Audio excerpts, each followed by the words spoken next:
Morning everyone, welcome to All Four Queens. So I've just done a previous one and hopefully when I upload them they'll upload in sync. As I said, I do it in a way that sort of makes sense. In the previous one I said that, as I suggested, that someone's obviously replicated my platform and obviously they're only interested in all the biblical stuff so they can steal it. I've been guided in a different direction. Not that it's not the same, not that it's not spiritual warfare. I don't think that. It's just focus on different things. So as you'll see, that I'm going to focus on things like the immature spirit and codependency, abandonment, and obviously I've got something to do on the lovers as well because they've got some cards I want me to show. But it still relates to spiritual warfare because it's all the things that we still need to look at, and still the things that still happen, and things that we still need to be mindful of and aware of when we're interacting in the world and with people, because sometimes we get a little bit absorbed into it and we don't realise what it is, and if we're not that awakened we get drawn down a rabbit hole. So it's just being aware of it, and then obviously you know, when we get into healing, it's how you heal it. It's not easy. You know, I've said that from the very beginning. It's not easy, but it is worth it. So I'm hoping everyone's having a good day. It's quite mild here today, so I'm hoping I can get out for a bit of a walk, if I'm honest. But a lot of energy being thrown at people, and I've just said in the previous one that whatever someone's doing, people need to be mindful that obviously they are working indirectly. I don't think they realise whilst they're manipulating energy, they're actually working for the man upstairs, God Almighty, and you know, the ancestors and you know, the angels, because they use these people. So when stuff comes towards us, if it's meant to hit us, then the whole purpose of that is to heal it. So when that energy goes back, the question is, can they do the same? So that's why I always say be mindful what you're doing, because when the energy goes back, and it will go back, are you able to transmute it in the same way? So just be mindful, that's what I say. Right, so let's get on to codependency. What is codependency? It can be a dysfunctional dynamic in a relationship for people who assume the role as the giver, sacrificing one's own needs and well-being for the sake of others. I would say, could you say that that's a bit of people pleasing? And the taker just takes could be entitlement. Not always romantic. It can be a parent-child relationship, it can be friends, it can be colleagues, or it can be family. There's always a need to control others. There's a bit of a needy, they display a neediness, clingy, and sometimes submissive, which means they'll do anything if their nature is, and just remember we talk spirit, the spirit of codependency, they'll do anything to stay with what they've got, to be in control, but sometimes they'll go against their own morals and values as well, just to be, you know, just to be in that situation, whatever it is. So some of the things to look out for: issues with low self-esteem, trouble in identifying one's own emotions and that of others. I think that comes back to the immature spirit, doesn't it? Indecisive in decision making. So sometimes they struggle with decision making, and sometimes I think in a very early one I said never let your life be run by the opinions of others, because not everybody means well. Some people are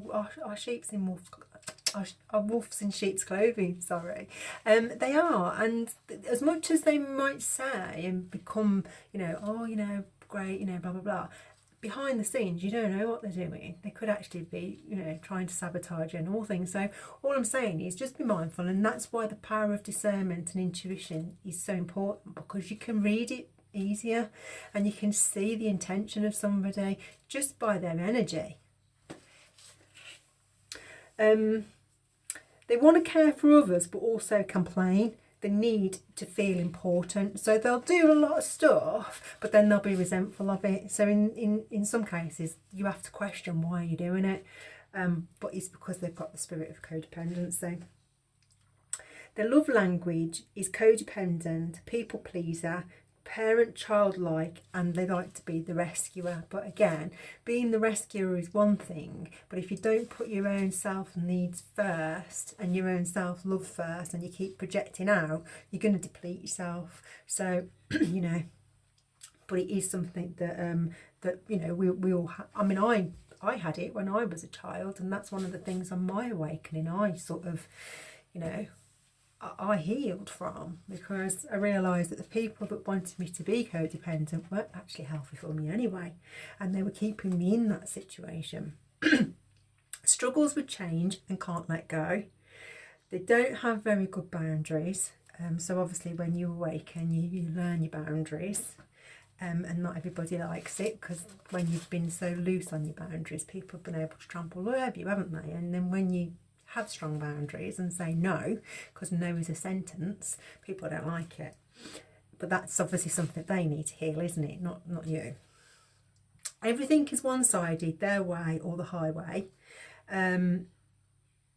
Mentally destructive behaviour, create conflict and chaos, and don't prioritise others' needs. In other words, they'll expect you to drop everything when they need something. They might not have been around for a long time, and then all of a sudden, you know, it's all about them. And if you don't give, they just create chaos and conflict, or they'll react opposed to respond.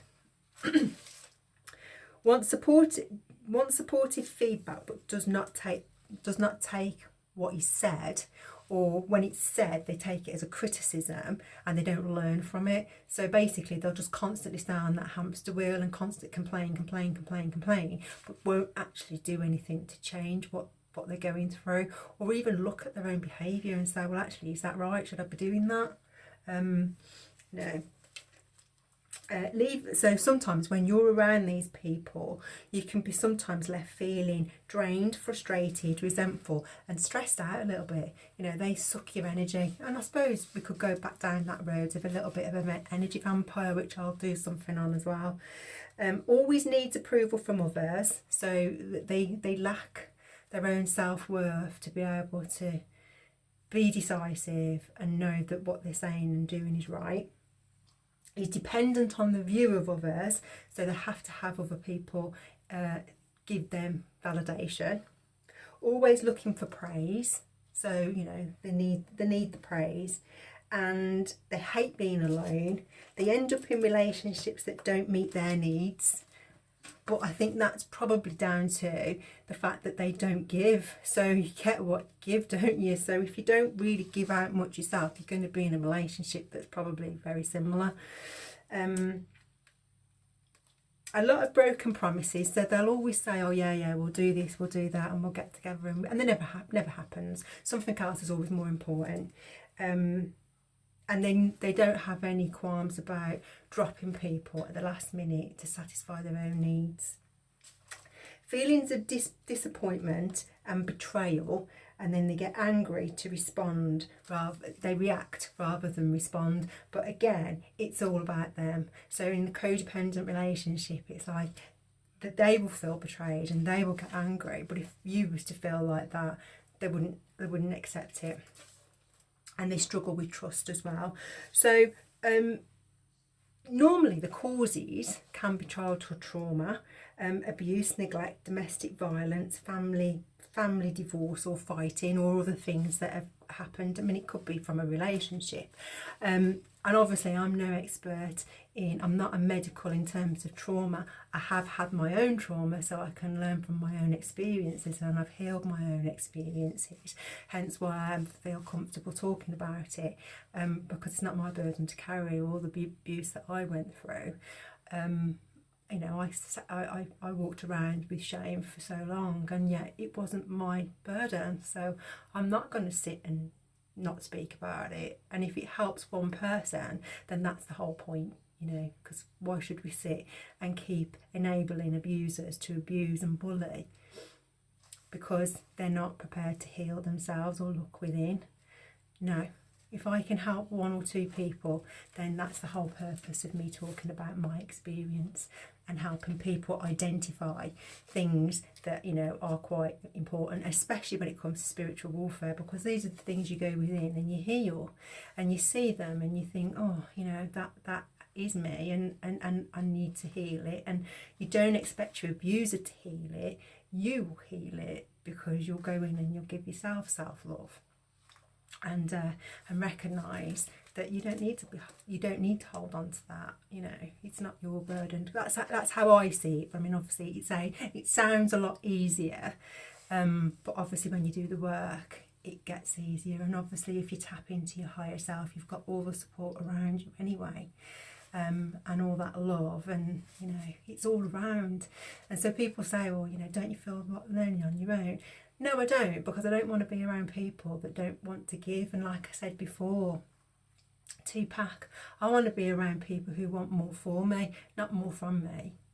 And so I know that those around me that may not be visible but are our energy and they're around me, want so much more for me and are guiding me in the right direction. 11:11 on the clock. So, you know, I think that it takes a lot to be able to say no, it's not for me. I mean it, because sometimes it's easy to say no and then go back into a cycle again, and sometimes then you don't actually heal what you're trying to heal, basically. But yeah, so from a spiritual warfare point of view, childhood trauma, codependency can be something that, you know, has either been attached to us, a spirit, or something that has been driven within us to keep us on a low vibration. But obviously to raise your vibration, recognise it, look at it and work to heal it. Now you can either work with someone like myself or other people in the collective, or go outside and get some support, or if you feel comfortable doing it yourself, journaling, whatever you feel comfortable doing. But hopefully you'll be able to recognise it for what it is, and then release. You know, that's the whole point. Release and transform and grow. Okay, so I hope that helps. I mean, I know obviously abuse is quite a sensitive trigger subject, and I will talk about some of that, because it's not a nice thing to go through. But if you can heal it and not walk around with the burden of it, because it's not your burden, then obviously we can evolve and we can grow out of it, can't we? Anyway, gonna love yous and leave yous. Hope that helps somebody, and you know, leave a comment if it actually registers.